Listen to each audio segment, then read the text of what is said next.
मैं धीरज कुमार और welcome back to my YouTube channel science T2।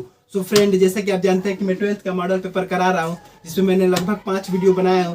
यदि आप मेरे 5 वीडियो को नहीं देखे तो प्लीज़ प्लेलिस्ट में जाइए और देख लीजिए, क्योंकि यदि आप इसे प्रिपेयर कर लेते हैं तो मेरा दावा है कि बोर्ड में 90+ ही आएगा आपके मैथ में।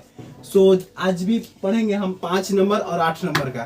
तो चलिए स्टार्ट करते हैं। देखिए, 6 नंबर आता है कि 5 खंडों को हल करें। मतलब इसमें 6 या 7 क्वेश्चन दिया होता है, उसमें से 5 ही करना होता है। कह रहा है एक विद्यालय में शिक्षक के 2 स्थान रिक्त है, साक्षात्मक हेतु एक पुरुष तथा एक स्त्री आते हैं।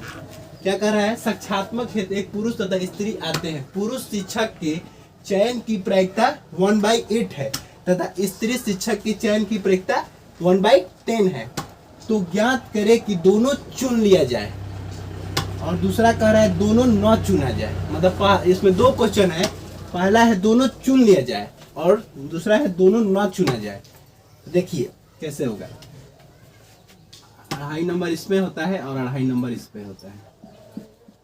मतलब यदि आप एक करेंगे तो 2.5 नंबर मिलेगा और दोनों करेंगे तभी 5 नंबर मिलेगा।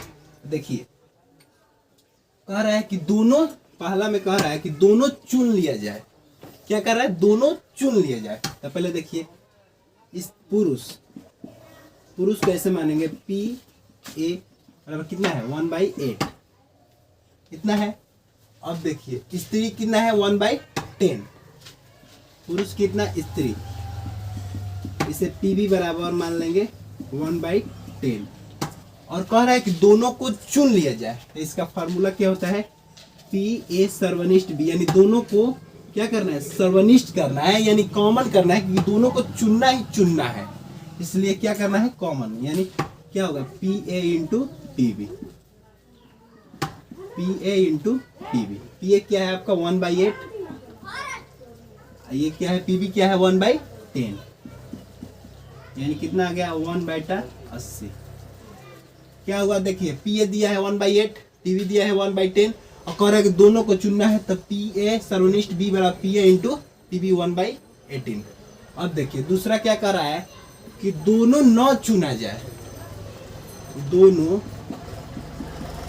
न चुना जाए। इसका फॉर्मूला क्या होता है? देखिए, PA बार। A बार का मतलब क्या होगा कि A न चुना जाए, A को घटाना है। सर्वनिष्ठ B बार, बस इतना ही है। अब देखिए, A माइनस, ऐसे करेंगे 1 माइनस कितना है? PA 1/8 है। 1/8 गुणे 1 माइनस 1/10। 1 में से घटाएं 1 माइनस 8 इंटू 1 माइनस 1/10 कितना होगा? 8 है कम 8, 8 है 7, 7/8 गुणे 10 है 9/10 हो ना। 1 में से घटा देंगे कितना होगा? 63/80। कुछ नहीं है, दोनों चुने जाएंगे तो दोनों को गुणा कर देना है और दोनों न चुने जाए तो 1 में से घटाकर दोनों को गुणा कर देना है। आई होप समझ में आ रहा होगा। समझ में आ रहा है तो लाइक करते जाइएगा। चलिए आगे बढ़ते हैं। बस इतना प्रिपेयर कर लेंगे ना तो बोर्ड में एकदम दावा कर रहा हूँ कि 90+ ही आएगा मैथ में। कहां से आएगा? जहां से आएगा तहां से फोड़ देंगे क्वेश्चन। कोई भी क्वेश्चन हो, डरना नहीं है। चलिए, ख नंबर।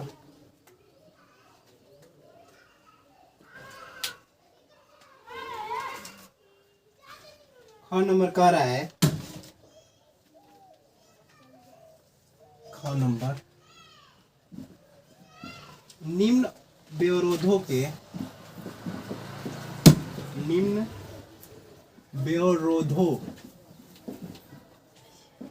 व्यवरोधों के अंतर्गत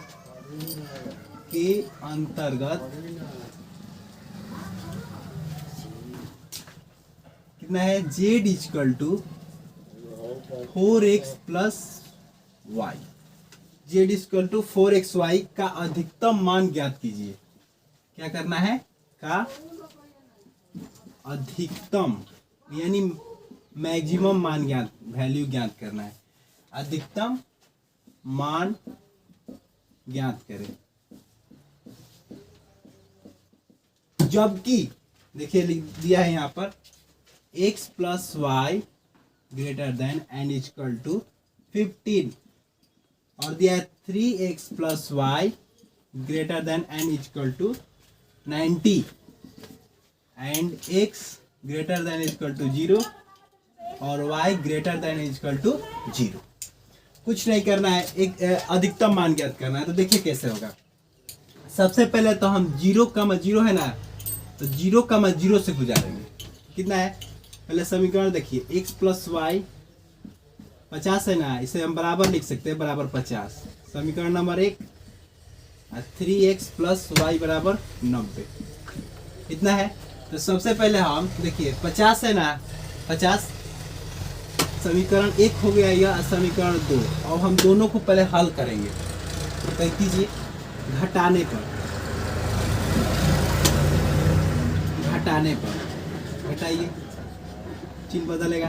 कितना होगा -2x बराबर -40 होगा ना। 90 50 गया 40, माइनस से माइनस कट गया, x बराबर 40/2 यानी 20 हो गया। x बराबर 20 हो गया। और y का मान निकालिए, y बराबर कितना होगा 20 प्लस y बराबर 50, y बराबर क्या होगा 30, यानी क्या आ गया 20,30। कितना आ गया 20,30। तो पहले देखिए, पहले हम पहले जीरो है ना, x बराबर देखिए पहले 0,20 0,30 0,30 से गुजारेंगे। तो रखिए z बराबर कितना है 4x प्लस वाई, कितना होगा 0 प्लस 30 यानी 30 हुआ। अब देखिए y बराबर 0 है तो 0,20 रखिए। दूसरा z बराबर 4x प्लस वाई यानी 4 गुणे कितना है यह 20 है, प्लस 0 बराबर 80 हुआ। अब देखिए 20,30 रखना है। तो z बराबर 4x प्लस वाई यानी 4 गुणे 20 प्लस 30 यानी कितना हुआ 80 प्लस 30 बराबर 110। किसमें अधिकतम आया देखिए, तो इसमें 30 आया, इसमें 80, इसमें 110। तो अधिकतम वैल्यू कितना हो जाएगा आपका, अधिकतम मान बराबर 110। यही निकलना है अधिकतम मान। सो समझ में आ रहा है ना, आ रहा है तो प्लीज लाइक करते जाइएगा। चलिए आगे बढ़ते हैं। कुछ नहीं है, बिल्कुल इजी है, इतना तो करना ही पड़ेगा, 5 नंबर ऐसे ही नहीं मिलेगा। देखिए कह रहा है कि परवलय x² बराबर 4y तथा रेखा y = 3 से गुजरती है तो परिबद्ध का क्षेत्रफल। परवलय का क्वेश्चन है यह, अवकल समीकरण में। देखिए अवकलन का अनुप्रयोग में, समाकलन का अनुप्रयोग। देखिए समाकलन का अनुप्रयोग या अवकलन का अनुप्रयोग में ऐसा जरूर आता है एक 5 नंबर का।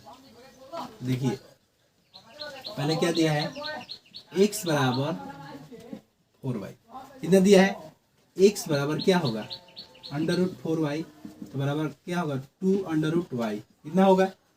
अब देखिए अब हम परवलय बनाएंगे तो x² पर है ना, ऐसे बनेगा परवलय।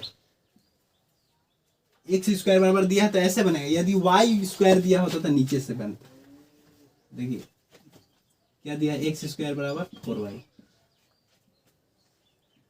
y बराबर 3, यहाँ पर 0, y बराबर 3। इसी का निकालना, इसी का क्षेत्रफल निकालना, इसी का निकालना है क्षेत्रफल। तो देखिए पहले हम इस मतलब ये पूरा का निकालना है, यहाँ का और यहाँ का, लेकिन हम पहले इतना निकाल कर 2 से गुणा कर देंगे तो दोनों का निकल जाएगा ना, क्योंकि एक भाग में क्या होता है इतना, तो 2 से हम गुणा करें तो दोनों का निकल जाए। चलिए देखिए क्षेत्रफल बराबर वही परिबद्ध का क्षेत्रफल बराबर 2 से गुणा कर दीजिए। अभी बताएं, इंटीग्रेशन 0 से कहाँ तक 3 तक।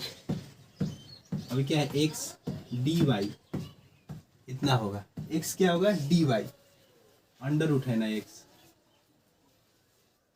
नहीं सॉरी अंडर रूट नहीं है, x ही है ना, x dy। फिर देखिए आगे 2 इंटू इंटीग्रेशन 3 0, इसका मान क्या है 2 करनी में y, 2 करनी में y, फिर इसे इधर लाएंगे तो कितना होगा 4 इंटीग्रेशन 0 y के घात क्या लिख सकते हैं 1/2 लिख सकते हैं ना 1/2। अब देखिए कीजिए 4 इंटू वाई के x के पावर n या y के पावर n बराबर फार्मूला क्या होता है y के पावर n प्लस 1 बटा n प्लस 1, इंटीग्रेशन का यही फार्मूला होता है ना।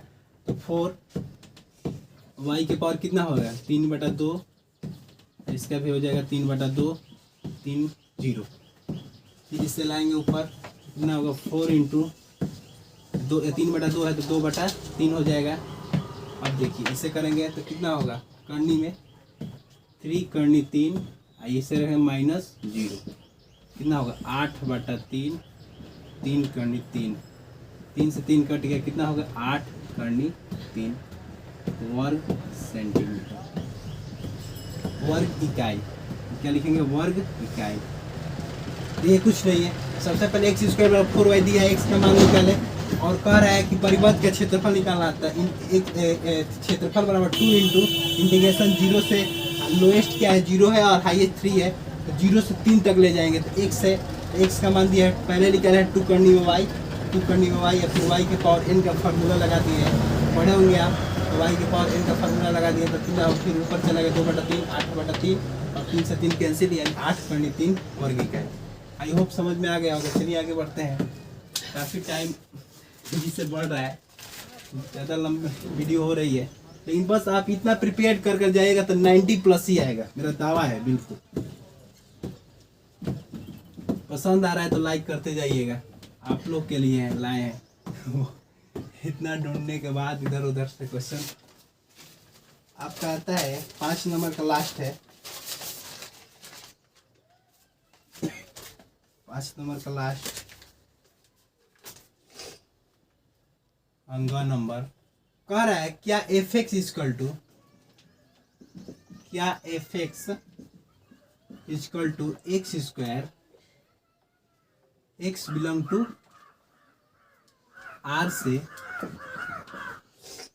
परिभाषित फलन